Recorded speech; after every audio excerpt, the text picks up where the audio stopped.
저 연금이 들어오는 계좌인데요. 오늘 들어와야 할 연금도 안 들어왔고 제가 모르는 인출 내역이 3건이나 찍혀 있습니다. 무슨 일인지 확인 좀 해주세요. 네, 고객님. 잠시만요. 지금 확인해 드릴게요. 아, 지금 보니까 해당 계좌는 현재 연금 입금이랑 자동이체가 모두 중단된 상태고요. 연금 수급 계좌 자체가 변경된 걸로 확인되네요. 계좌 변경이요? 그게 무슨 말이에요? 저 그런 거 신청한 적 없는데요. 기록상으로는 지난달에 지점에 직접 방문하셔서 변경 신청서를 제출하신 걸로 되어 있어요. 그날 출금도 같이 처리된 걸로 확인되고요.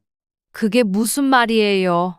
저는 그런 신청을 한 적도 없고 인출도 안 했는데 네, 그런데 시스템상에는 고객님 서명하고 인감까지 다 제출된 걸로 확인돼요. 신분증도 정상적으로 확인된 걸로 남아 있고요. 번거로우시겠지만 해당 지점에 방문하셔서 한번 확인해 보시는 게 좋을 것 같아요. 도움드리지 못해 죄송합니다. 문희 씨는 전화를 끊고 즉시 해당 은행 지점으로 달려갔습니다. 머릿속은 온통 복잡한 의문으로 가득 찼습니다. 머릿속에서 예상되는 범인이 있었지만 애써 아닐 거라 생각하며 말이죠. 은행에 도착한 문희 씨는 계좌 변경 신청서 열람을 요청했습니다.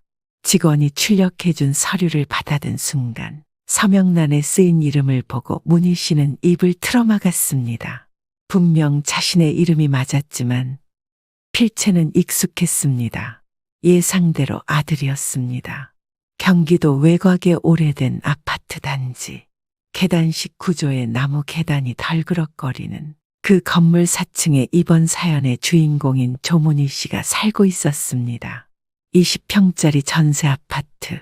남편이 세상을 떠난 지 3년이 되었고 그 이후부터 전세 연장하며 혼자 살아온 곳입니다. 동네에 오래된 시장이 있고 병원도 걸어갈 수 있는 거리에 있어 살기 불편한 곳은 아니었습니다.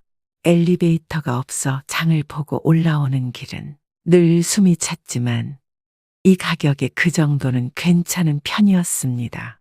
남편이 남기고 간 퇴직금 일부와 그동안 조금씩 모아둔 돈이 있어 당장 궁핍하진 않았습니다. 국민연금도 매달 일정하게 들어오고 있었고 청약도 꾸준히 들고 있었기에 여차하면 새 집을 구해볼 가능성도 있었고요. 자식들의 도움 없이도 혼자 살아가는 데에는 큰 무리가 없었습니다. 다만 가끔 아픈 날이면 병원에 다녀와 혼자 밥을 차리는 일이 무겁게 느껴졌고 누구 하나 문 열고 들어오는 사람이 없다는 사실이 허전함을 더하는 정도였습니다. 문희 씨에게는 자식이 둘 있습니다. 큰딸과 아들입니다. 큰딸은 어릴 적 집안이 크게 뒤흔들릴 만큼 남편과 싸우고는 가방을 챙겨 집을 나갔습니다. 그때는 원망도 컸지만 시간이 지나면서 딸이 성인이 되어 독립한 이후부터는 오히려 관계가 원만해졌습니다. 문희 씨 가족들은 가족 간의 거리와 시간이 필요한 부분도 있다는 걸 이때 깨닫게 되었습니다. 지금은 제주도에 살고 있습니다. 사위와 함께 조그만 카페를 운영하고 있는 딸과는 멀어진 만큼 더 자주 전화를 하게 되었습니다. 엄마, 제주도는 이제 벚꽃 다 졌어. 엄마는 요즘 어때? 그럭저럭이지. 여기는 이제 막 꽃봉오리 보인다. 근데 꽃 피면 뭐하니? 같이 볼 사람도 없는데. 뭐야, 영순애는? 가까이 있으면서 들르지도 않아? 걔네는 뭐 노니? 너도 안 오면서 웬 영수 타령이야? 됐어, 얼른 가서 일해. 알았어, 엄마. 또 전화할게. 둘째는 아들입니다. 결혼한 지 이제 1년이 조금 넘었는데 결혼 준비를 할 무렵 약간의 갈등이 있었기에 그리 편하게 만나기는 어려운 관계였죠. 결혼식 전 문희 씨가 아들과 며느리에게 혼인신고는 했냐고 물어봤을 때의 일입니다. 그게 엄마. 우리 혼인신고는 신혼여행 갔다 온 다음에 하려고요. 응, 그게 무슨 말이야. 부부끼리 가는 게 신혼여행인데 혼인신고를 안 한 채로 간다고. 아들과 며느리가 말하길 막상 같이 살아보면 안 맞다고 결혼식 올리자마자 이혼하는 경우가 많다며 요즘 젊은 사람들 중에는 혼인신고를 미루는 경우가 많다는 겁니다. 혼인신고는 해놓는 게 낫지 않겠니? 예, 영수야. 내 누나도 신혼부부 특별공급으로 청약 넣어서 당첨됐잖니? 그런 혜택 받을 수 있으면 좋지. 집 생각하면 그렇긴 한데 신혼부부 특별공급은 혼인신고하고 7년까지도 가능하대요. 일단 전세로 1년 살아보고 준비해도 괜찮을 것 같아요. 어머님, 아무래도 서류에 흔적이 남으면 여자 쪽이 리스크가 크잖아요. 잘 맞으면 제일 먼저 혼인 신고할 건데 서두를 필요는 없다고 생각해요. 며느리의 말에 문희 씨는 더 이상 말을 잇지 않았습니다. 목소리는 공손했지만 단호했고 그 안에 들어선 계산을 읽어내기엔 이미 늦은 상황이었습니다. 그 결과 신혼집은 혜택을 받지 못하고 어렵게 구하게 되었습니다. 전세로 들어간 그 집은 조건도 좋지 않았고 자금도 빠듯했기에 결국 문희 씨가 일부 돈을 보태주어야 했죠. 아들 며느리가 그럴싸하게 말을 내뱉은 만큼 행동으로도 보여줬더라면 참 좋았을 테지만 결국 집 문제로 문희 씨의 손을 타게 되었으니 혼인신고를 하고 난 뒤에도 서로 떨떠름한 상황일 수밖에 없었던 겁니다. 게다가 며칠 전 며느리의 생일날 문희 씨는 며느리를 위해 시장에서 작은 케이크 하나를 사고 봉투에 현금을 넣어 조심스럽게 선물을 준비하기도 했습니다. 며느리와의 사이가 썩 돈독한 건 아니었지만 이 떨떠름한 관계에서 벗어나고 싶은 마음도 있었고 그래도 생일이니 손에 뭔가 들고 가는 게 도리라고 여겼기 때문이죠. 전날 아들에게 전화를 걸어 물어봤습니다. 영수야, 내일이 나은이 생일이라며? 주말인데 내가 잠깐 얼굴 보러 가도 되겠니? 아, 그럼요. 오세요, 엄마. 오시면 좋아할 거예요. 아들의 반가운 목소리에 마음이 풀렸습니다. 괜히 부담될까 싶어 망설였던 마음이 조금 덜어졌습니다. 아침에 일어나 깔끔하게 머리를 빗고 시장에서 갖고 온 카스텔라 케이크를 샀습니다. 생크림이 올라간 건 싫어할 수도 있을 것 같아 무난한 걸 골랐고 케이크 상자 위에 봉투를 조심히 얹고 신주단지 모시던 아들네 집으로 찾아갔죠. 대중교통을 타고 40분쯤 걸려 도착한 아들 집 앞. 문희 씨는 낡은 인터폰 앞에서 숨을 가다듬고 초인종을 눌렀습니다. 잠시 후 문이 열리고 아들이 웃으며 문을 열었습니다. 엄마 왔네. 어서 들어와. 그 뒤로 며느리가 모습을 드러냈습니다. 딱 봐도 준비되지 않은 얼굴, 꾸밈도 없이 묶은 머리에 민낯, 눈에 띄게 굳은 표정이었습니다. 억지로 입꼬리를 올린 듯한 인사가 따라왔습니다. 어머님, 오셨어요. 갑작스러운 방문에 놀란 듯한 모습에 문희 씨도 당황할 수밖에 없었습니다. 그래도 내색하지 않고 집 안으로 들어섰습니다. 생일이라서 이거 그냥 조금 챙겨봤다. 케이크는 카스텔라야. 부담 없는 거. 케이크를 식탁 위에 놓고 봉투를 며느리에게 내밀었습니다. 그런데 며느리는 봉투를 받지 않고 두 손으로 절레절레 젓는 겁니다. 아휴, 어머님, 이런 거 안 주셔도 되는데요. 생일인데 빈손으로 오면 그렇지 않니? 어른이 주는 거는 그냥 감사합니다 하고 받아도. 어머님도 참, 나중에 무슨 말 하실 줄 알고 제가 무서워서 돈을 어떻게 받아요. 그 말에 순간 거실 공기가 멎은 듯했습니다. 문희 씨는 봉투를 들고 멈춰 섰고 아들은 멀뚱히 두 사람을 번갈아 보다 시선을 돌렸습니다. 그냥 너네 결혼하고 첫 생일이잖니. 챙겨주고 싶은 마음에 왔단다. 다른 뜻은 없어. 네, 어머님. 마음은 감사한데요. 앞으로는 미리 약속 잡고 와주세요. 제 일정도 있으니까요. 말투는 정중했지만 표정은 전혀 웃고 있지 않았습니다. 문희 씨는 며느리의 말이 틀리지 않다는 걸 알면서도 자신은 아들에게 확인까지 받고 왔기에 너무 억울했습니다. 하지만 상황을 굳이 설명해야 하나 고민하던 찰나 며느리가 조용히 방으로 들어갔습니다. 짧은 시간이었지만 정리가 되지 않는 당혹감이 문희 씨를 붙들었습니다. 방금 전까지의 기대와 설렘이 한순간에 무너진 느낌이었죠.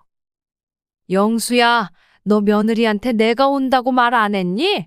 아니, 그게 엄마 잠깐 오는 건데 굳이 얘기할 필요 없을 줄 알았지. 미안해. 아들의 말에 문희 씨는 눈을 흘겼지만 괜히 더 짚고 넘어가지는 않으려고 했습니다. 억울하지만 그렇다고 여기서 더 말 붙이는 것도 민망하고 피곤하게만 느껴졌기 때문이죠. 하지만 그걸 안다고 해서 화가 안 나는 건 아니었습니다. 그래서 문희 씨는 자신도 모르게 한숨을 쉬며 이렇게 말해버린 겁니다. 요즘은 참 가족들끼리도 예의 차리기가 힘들다. 그리고 그 말이 들렸는지 방 안에서 다시 며느리가 나왔습니다. 어머님, 방금 그 말 지금 저 들으라고 하신 거예요? 문희 씨는 갑작스런 상황에 말문이 막혔습니다. 며느리가 갑자기 이렇게 호전적으로 나올 줄도 몰랐고 문희 씨도 의도치 않게 며느리에게 시비를 건 것처럼 보일 수 있었겠다는 걸 깨달으며 머릿속에 생각이 많아졌기 때문이죠. 그러자 소파에 앉아있던 아들이 갑자기 벌떡 일어나 며느리를 향해 짧게 소리를 쳤습니다. 그만 좀 해. 엄마가 뭘 잘못했어? 당신 생일 챙겨주시겠다고 멀리서 오셨는데 너 너무 예민하게 구는 거 아니야? 며느리는 아무 말 없이 아들을 한번 바라보더니 천천히 방으로 다시 들어갔습니다. 닫히는 방문 소리도 작았지만 그 안에 감정이 뚜렷이 담겨 있었습니다.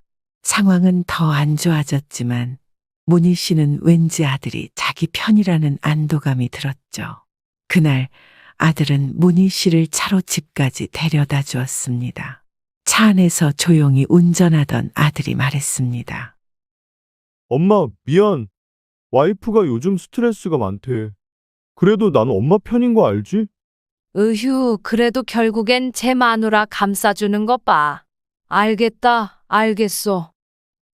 문희 씨는 아들 덕분에 좀 더 가벼운 마음으로 그날 하루를 마무리할 수 있었습니다. 며칠이 지난 어느 날 동네 단톡방이 갑자기 소란스러워졌습니다. 같은 아파트 단지 이동에 살던 80대 노인이 집안에서 홀로 숨진 채 발견되었다는 소식이었습니다. 이틀을 넘게 연락이 닿지 않아 주민이 경찰에 신고했고 문을 강제로 열고 들어가서야 발견됐다고 했습니다.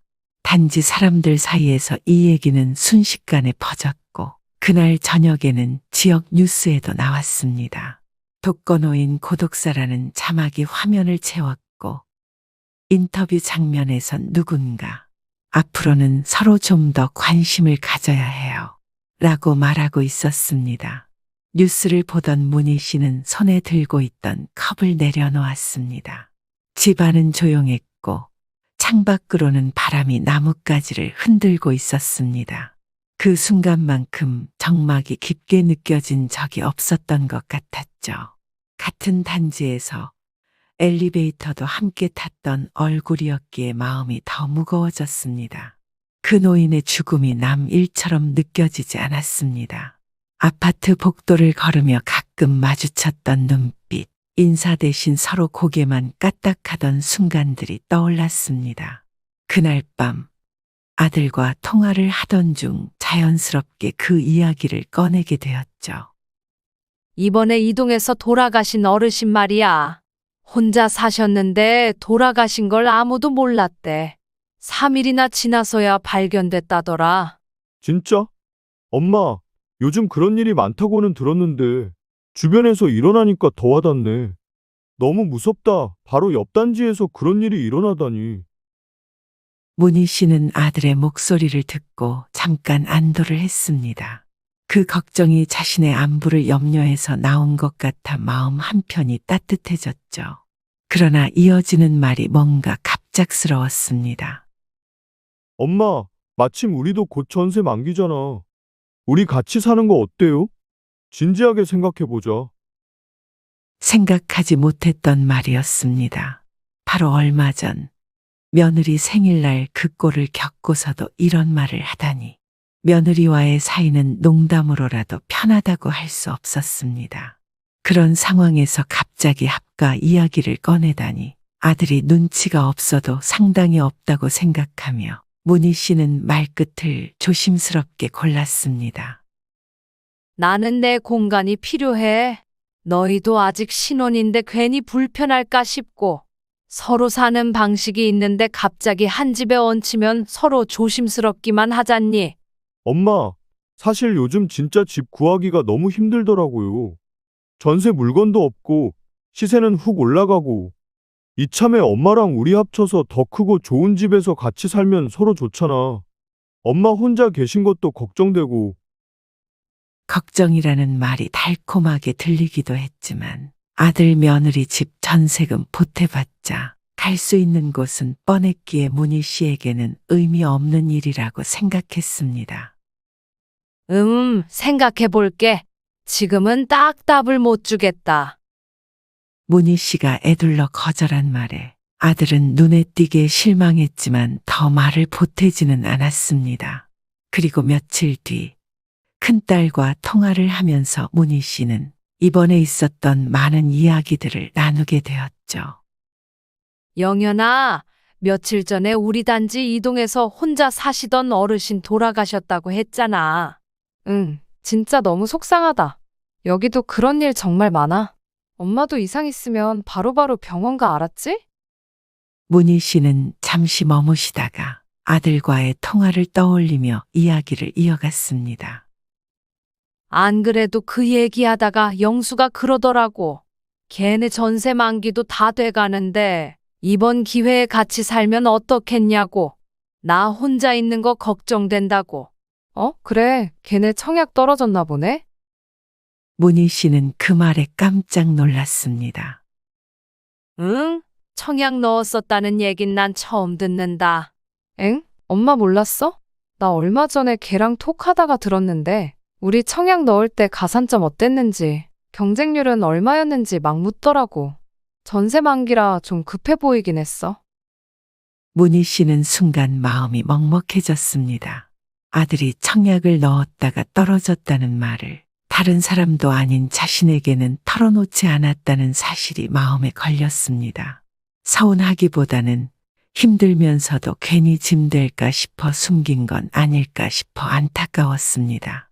그만큼 아들도 여유가 없는 건가 싶어 가슴이 짠해졌죠. 하지만 딸과의 통화를 끊고 나서도 머릿속이 쉽게 정리되지 않았습니다.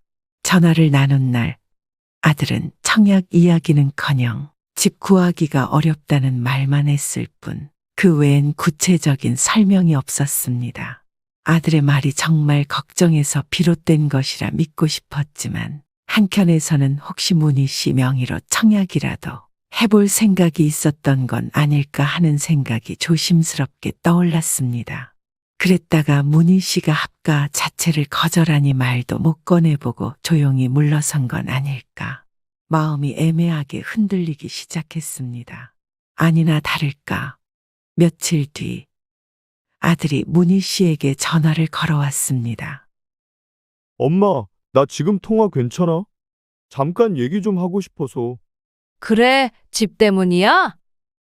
아들은 한참 망설이다가 입을 열었습니다.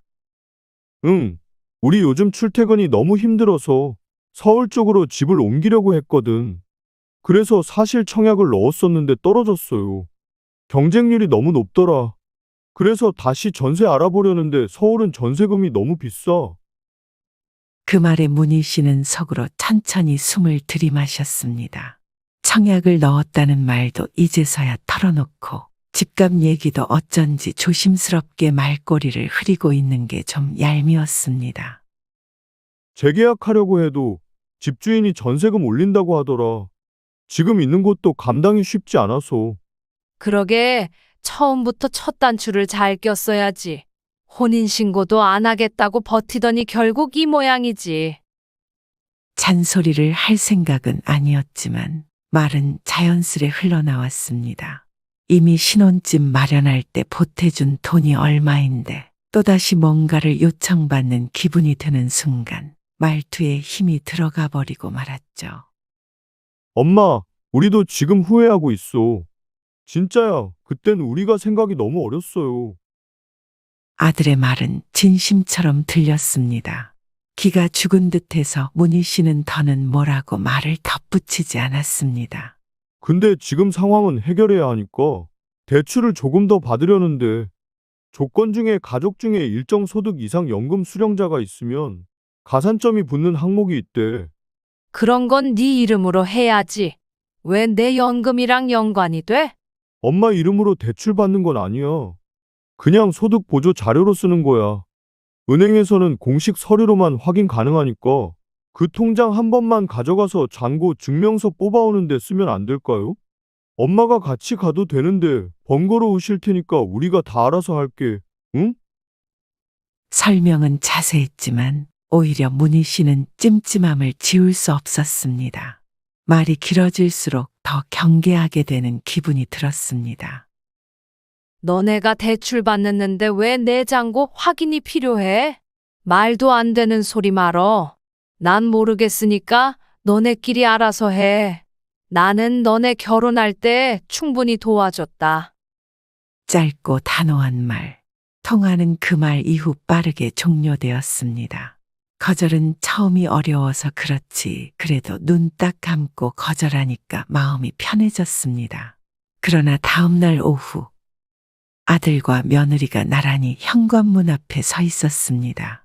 손에는 정리된 서류 파일 몇 개가 들려 있었고 얼굴엔 긴장이 묻어 있었습니다. 어머님, 오랜만에 찾아뵙네요. 드릴 말씀이 있어서요. 잠깐 들어가도 괜찮으실까요? 문희 씨는 아무리 그래도 며느리가 오랜만에 집 앞까지 찾아왔는데 얘기 한 번 들어보지 않을 수 없었습니다.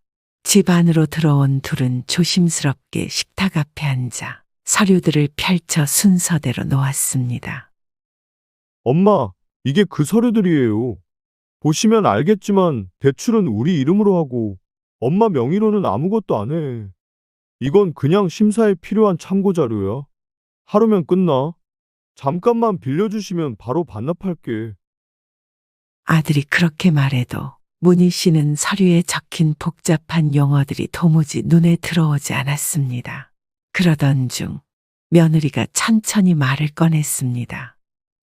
어머님, 사실 제가 결혼 전에도 그랬고 그 이후에도 어머님 말씀을 잘 못 들었던 것 같아요. 지금 생각해보면 그때 저도 너무 철이 없었던 것 같고. 문희 씨는 며느리의 얼굴을 바라보았습니다. 그 말이 어디까지 진심일지 헤아릴 수는 없었지만 눈빛엔 진중함이 있었습니다. 신혼집 마련해 주신 것만으로도 감사했어야 하는데 괜히 어머님께 틱틱댄 것 같아서 죄송해요. 그런 와중에 또 이렇게 부탁드리게 되어서 정말 면목 없어요.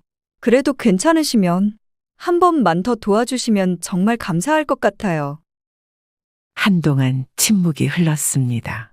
며느리가 고개를 숙이고 말없이 앉아있는 모습, 아들이 조심스레 눈치를 보는 표정, 그 모든 장면이 문희 씨 눈에 담겼습니다. 벼랑 끝에 몰린 아들과 며느리가 그동안의 잘못을 회개하듯 늘어놓은 그 사과를 듣고 나니 문희 씨의 마음이 약해졌습니다. 문희 씨는 서류를 다시 들여다보며 입을 열었습니다. 이거 진짜 대출 아니지? 내 연금 깨지는 거 없고. 그러자 아들이 눈에 띄게 화색이 돈 얼굴로 장담했습니다. 엄마, 진짜 아무 문제 없어. 하루만 통장 빌려줘. 심사 끝나면 바로 돌려드릴게. 문희 씨는 안방으로 들어가 서랍을 열고 통장과 인감, 신분증을 꺼냈습니다. 그리고 아무 말 없이 테이블 위에 올려놓았습니다. 정말 고마워, 엄마. 하루만이면 돼. 바로 갖다 드릴게. 그리고 다음 날 아들은 덕분에 은행에 잘 다녀왔다며 정말 바로 모든 것을 돌려주었죠. 그랬기에 문희 씨도 별 생각 없이 이 일을 잊게 되었습니다. 그렇게 한 달이 흘렀고 그날은 한 달에 한 번 문희 씨가 그 크게 장을 보는 날이었습니다. 날을 잡아놓고 새벽부터 장바구니에 담을 목록을 메모로 적어두었습니다. 고춧가루며 다시마며 이번에는 과일도 비싼 거로 한번 사볼까 웃음 지으며 생각한 날이었죠. 연금이 들어오는 날짜였기에 매달 같은 날 장을 보던 문희 씨는 그날도 익숙한 버릇대로 카트를 가득 채웠습니다. 계산대 앞에서 줄을 서며 지갑을 열었습니다. 연금이 입금되는 통장에 체크카드를 꺼내 결제 단말기에 꽂았습니다. 그런데 기기에서 평소랑은 다른 소리가 나기 시작했죠. 고객님, 죄송한데 카드가 결제가 안 되네요. 혹시 다른 카드 있으실까요? 네? 평소에 잘만 썼는데 왜 안 된다고 하지? 잔액 부족이라고 떠서요. 다른 카드 없으세요? 아이고, 잠깐만요. 저기 가서 확인 좀 하고 올게요. 서둘러 카트에서 물건을 꺼내 다시 담으며 옆으로 빠졌습니다. 손이 떨렸고 민망함과 더불어 심장이 조급하게 뛰기 시작했습니다. 주머니에서 휴대폰을 꺼내 인터넷 뱅킹에 접속했습니다. 그리고 계좌를 확인한 문희 씨는 방금까지 쿵쿵 뛰던 심장이 일시에 멎는 느낌이 들었습니다. 계좌 잔액은 54,000원. 믿기 힘든 숫자였습니다. 몇 번이고 새로 고침을 해봤지만 결과는 같았습니다. 당일 입금돼야 할 연금도 들어오지 않았고 이체 내역 중에는 문희 씨가 하지 않은 고액 인출 세건이 확인됐습니다. 해킹이라도 당한 건가? 순간적으로 등줄기에서 식은땀이 흘렀습니다. 떨리는 손으로 은행 고객센터에 전화를 걸었습니다. 저 연금이 들어오는 계좌인데요. 오늘 들어와야 할 연금도 안 들어왔고 제가 모르는 인출 내역이 3건이나 찍혀 있습니다. 무슨 일인지 확인 좀 해주세요. 네, 고객님. 잠시만요. 지금 확인해 드릴게요. 아, 지금 보니까 해당 계좌는 현재 연금 입금이랑 자동이체가 모두 중단된 상태고요. 연금 수급 계좌 자체가 변경된 걸로 확인되네요. 계좌 변경이요? 그게 무슨 말이에요? 저 그런 거 신청한 적 없는데요. 기록상으로는 지난달에 지점에 직접 방문하셔서 변경 신청서를 제출하신 걸로 되어 있어요. 그날 출금도 같이 처리된 걸로 확인되고요. 문희 씨는 순간 아무 말도 할 수 없었습니다. 머릿속이 새하얘졌고 귓가에서 심장 소리가 울렸습니다. 그게 무슨 말이에요? 저는 그런 신청을 한 적도 없고 인출도 안 했는데 네, 그런데 시스템상에는 고객님 서명하고 인감까지 다 제출된 걸로 확인돼요. 신분증도 정상적으로 확인된 걸로 남아있고요. 번거로우시겠지만 해당 지점에 방문하셔서 한번 확인해 보시는 게 좋을 것 같아요.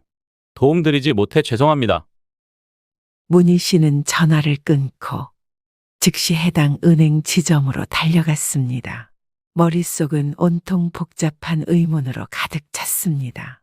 머릿속에서 예상되는 범인이 있었지만 애써 아닐 거라 생각하며 말이죠.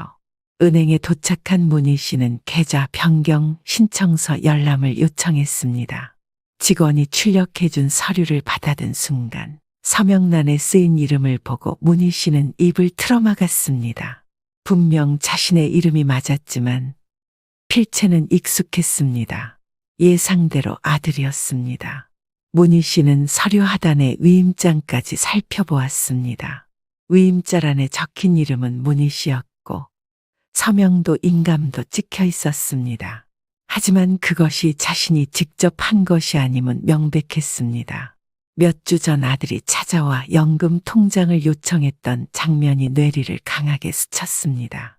은행을 나서며 손에 들고 있던 서류를 구기듯 쥐고 전화기를 꺼냈습니다. 떨리는 손으로 아들의 번호를 눌렀습니다. 몇 번의 신호음 끝에 아들이 전화를 받았습니다. 너 내 연금 계좌 왜 바꿨냐? 왜 내 돈이 다른 계좌로 빠져나간 거야? 아, 그거 엄마 미안해요. 내가 먼저 말하려고 했는데 타이밍이 안 좋았네. 우리가 너무 급해서 어쩔 수 없었어요. 너 지금 무슨 짓 한 줄은 알고 말하는 거냐? 이건 명백한 범죄야. 그때 분명히 내 연금에는 지장 없고 증명에만 하루만 쓰겠다고 했지. 그런데 계좌를 바꿔서 연금까지 내 쪽으로 돌려놔? 어떻게 그럴 수가 있냐? 진짜 미안해요. 상황이 너무 급했어. 전세 재계약 날짜가 다가오는데 우리가 추가 대출 받으려고 했다가 은행 대출 심사에서 꼬여가지고 늦어지는 거예요. 그래서 일단 막아야 해서 그랬어. 대출만 완료되면 다시 넣어둘게. 대출 심사 끝나면 넣어둔다는 놈이 연금 수급 계좌까지 바꿔둬? 내가 지금 그 말을 어떻게 믿어? 잠시 침묵이 흘렀고 그 뒤로 아들의 목소리가 미세하게 높아졌습니다. 짜증이 난 것처럼요. 아니, 엄마, 이것도 이해 못 해줘. 다시 준다잖아. 준다고 해도 난리야. 엄마는 내가 그런 마누라랑 길바닥에 나앉았으면 좋겠어? 그 순간 문희 씨는 입술을 깨물었습니다.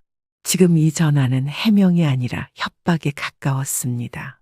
순간적으로 가슴 한가운데에서 불덩이처럼 뜨거운 분노가 치밀어 올랐습니다. 너랑 말 섞기도 싫다. 좋은 말 할 때 당장 다시 돌려놔.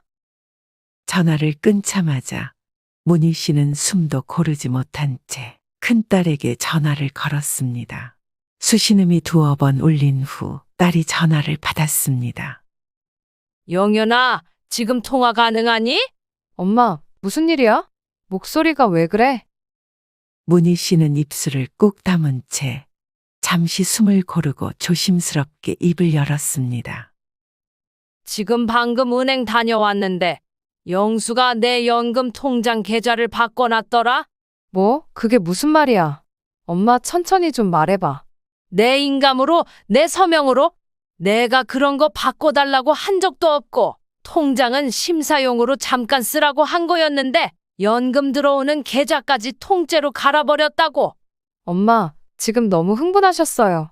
대충 무슨 말인지 알겠으니까 일단 진정하셔. 오늘 가게 문 닫고 김서방이랑 바로 올라갈게. 집에서 기다리고 계셔요. 그날 오후 큰딸과 사위는 제주에서 운영하던 카페를 급히 닫고 김포행 비행기 표를 예매해서 곧장 문희 씨의 집으로 와주었습니다. 큰딸은 말수가 줄어 있었고 사위의 얼굴은 굳어져 있었습니다. 사위는 공무원 출신으로 행정과 서류 처리에 밝은 사람이었습니다. 결혼 이후 문희 씨의 집 서류 정리며 계약 상담에도 자주 조언을 아끼지 않던 터라 딸과 함께 도착한 모습만으로도 문희 씨는 숨이 조금 트이는 듯했습니다. 다음 날 아침 문희 씨는 평소보다 일찍 일어나 옷을 챙겨 입었습니다. 침대에서 몸을 일으키는데 시간이 한참 걸렸습니다. 잠이 오지 않아 밤새 계속 뒤척였고 생각이 꼬리에 꼬리를 물었습니다. 문희 씨는 여전히 실감이 나지 않았습니다. 설마 했던 일이 실제로 일어났고 자식이란 존재가 어디까지 경계를 넘을 수 있는지를 몸소 체감한 상태였습니다. 그 복잡한 심경을 품은 채 현관을 나설 때 문희 씨 양옆은 딸과 사위가 든든하게 지켜주었죠. 국민연금공단 지사에 도착하자 사위는 앞장서 안내 데스크로 향했습니다. 딸과 사위가 침착하게 사건 개요를 전달한 뒤 상황은 빠르게 정리되었습니다. 이건 명의도용 의심건으로 접수해야겠습니다. 계좌 변경 내역은 일단 임시 중지 처리하고요. 원래 계좌로 다시 돌리는 절차 들어갈게요. 지난달 지급된 연금도 변경 계좌로 간 거죠? 그 부분은 정지 조치로 처리되나요? 네. 차월 지급 시 원래 계좌로 다시 입금될 수 있도록 요청해 보겠습니다. 상담이 끝나고 지사 건물을 나서면서도 문희 씨는 아무 말이 없었습니다. 지문 인식도 서명도 본인의 것이 아닌 서류로 연금이 조작된다는 사실 자체가 믿기지 않았습니다. 모든 일 처리가 순조롭게 된 듯했지만 마음속 허전함은 그대로였습니다.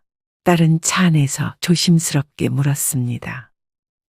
엄마, 은행도 가실 거지? 경찰에도 신고하자. 그래야지. 나도 더는 그냥 안 넘어가. 그 말은 단호했고 눈빛은 흔들리지 않았습니다. 문희 씨는 바로 은행 지점으로 향했고 상담실에서 명예 도용 및 금융 범죄 혐의로 정식 신고를 접수했습니다. 내가 통장을 대출 심사 용도로만 쓰라고 했지 연금 계좌 바꾸거나 돈을 인출하라고 허락한 적 없습니다. 은행 직원도 사안을 심각하게 받아들이며 절차를 안내해 주었습니다. 그러나 서류상으로는 문희 씨의 인감과 서명이 제출된 상태였기 때문에 단기간 내 범죄 입증은 어려워 보였습니다. 경찰 수사 착수까지 시간이 걸릴 수 있다는 설명을 들으며 문희 씨는 마음이 착잡해졌습니다. 결국 아들과 법정 싸움까지 가게 될 판이었죠. 엄마, 대출 승인 나면 그 돈 다시 드린다니까요. 자식한테 무슨 고소까지 해요? 너무한 거 아니에요? 며칠 후 아들과 며느리가 찾아왔습니다. 문희 씨가 돈 돌려놓으라고 하는 말은 무시로 일관하더니 고소를 진행하고 있다는 사실을 알게 되어 찾아온 것이었죠. 어머님, 저는 그냥 남편이 너무 급하다고 해서 저도 막 그냥 하자는 대로 따라가다 보니 이렇게 됐어요. 미처 말리지 못해서 죄송해요. 그런데 저희가 이미 계약금 일부를 그 돈으로 써버려서 만약 벌금 나오면 저희 정말 힘들어져요. 고소만 좀 취하해 주시면 안 될까요? 나도 일 크게 벌이고 싶지 않어. 너네는 돈만 원상복구 해놓으면 된다니까 뭐가 그렇게 힘드니? 그게 안 될 것 같으면 난 고소 취하 안 한다. 나중에 알아서 처리해. 문희 씨가 예상보다 더 마음을 굳게 먹었다는 걸 알게 된 아들과 며느리는 더는 말을 잇지 못했습니다. 그 후 친족상도래니 뭐니 문희 씨가 일부 동의했다고 볼 수 있다느니 뭐니 하며 수사는 예상보다 길어졌습니다. 경찰서에 진술서를 내러 들락날락하면서 문희 씨는 문득 이런 생각도 했습니다. 내가 도대체 뭘 하다 이런 지경까지 왔나. 아들의 얼굴도 목소리도 떠오르면 이내 가슴 한가운데서 깊은 고통이 올라왔지만 마음을 되돌릴 수는 없었습니다. 그러던 중 그보다 먼저 들려온 소식이 있었습니다. 아들이 말했던 바로 그 대출 심사가 마침내 완료되었다는 소식이었습니다. 며칠 후 문희 씨의 휴대폰에 문자 하나가 들어왔고 그 뒤로 아들이 전화를 걸어왔습니다. 엄마, 그 돈 지금 다시 보냈어요. 정리됐으니까 이제 고소 취하하실 거죠? 그 말에 문희 씨는 대꾸하지 않았습니다. 전화를 끊은 뒤 곧바로 인터넷 뱅킹으로 들어가 계좌 입금 내역을 확인했습니다. 인출됐던 금액이 정확히 전액 그대로 입금되어 있었습니다. 한참을 화면을 들여다보던 문희 씨는 천천히 휴대폰을 내려놓았습니다. 조용한 방 안에서 숨소리조차 무겁게 느껴졌습니다. 그날 오후 문희 씨는 경찰서를 찾아가 고소 취하서를 제출했습니다. 아무 말 없이 펜을 들어 서명을 하며 마지막 온점을 찍을 때는 마음속에서도 무언가 매듭이 지어지는 느낌이 들었죠. 결국 아들이 인출했던 금액이 모두 원상복구되면서 사건은 서류상 마무리되었지만 문희 씨는 그날 이후로 아들과 며느리라는 사람을 잃었다고 생각했습니다. 말로는 다시는 안 그러겠다고 하고 앞으로는 조심하겠다고 했지만 그것이 진심이든 아니든 이제는 중요하지 않았습니다. 진심이라는 말조차도 이제는 아무 의미 없다는 것을 문희 씨는 절감하고 있었습니다. 아들은 꾸준히 연락을 하며 문희 씨의 마음을 돌리려 애쓰고 있었기에 앞으로는 문희 씨 자신이 어떤 선택을 하느냐만이 남은 문제였습니다. 엄마, 그때 진짜 미안했어요. 엄마 마음 충분히 이해해요. 앞으로는 더 신중하게 행동할게요. 문희 씨는 짧게 그래라는 식의 짧은 말로만 응대하거나 메시지를 읽고도 답하지 않았습니다. 대화가 이어지지 않자 아들은 몇 번 더 문자와 전화를 시도했지만 문희 씨의 반응은 늘 같았기에 아들도 점점 지쳐가는 게 보였죠. 하지만 문희 씨는 마음의 문을 더 이상 열 생각이 없었습니다. 신뢰는 한번 무너지면 다시는 돌아오지 않는다는 것을 이번 일을 통해 분명히 알게 된 겁니다. 그렇게 시간이 조금 흐르고 추석이 가까워졌을 무렵 아들이 오랜만에 다시 연락을 해왔습니다. 엄마, 이번 추석엔 식사 같이 해요. 와이프랑 같이 갈게요. 올해 얼굴도 못 배웠고, 우리도 이제 얼굴 좀 보고 풀자고요. 하지만 그해 추석, 문희 씨는 큰딸 부부가 있는 제주도에 놀러 가기로 했습니다. 방은 오래된 목조 건물이었지만 창이 크고 햇살이 잘 들었습니다. 큰딸 부부는 연휴가 가장 바쁠 때이기에 일하러 가게 두고 문희 씨는 아침이면 바닷가까지 산책을 나갔고 해질녘이면 카페 근처 조용한 골목길을 천천히 걸으며 힐링을 할 수 있었죠. 그 길을 걸으며 문희 씨는 낯선 골목과 파도 소리에 귀를 기울였습니다.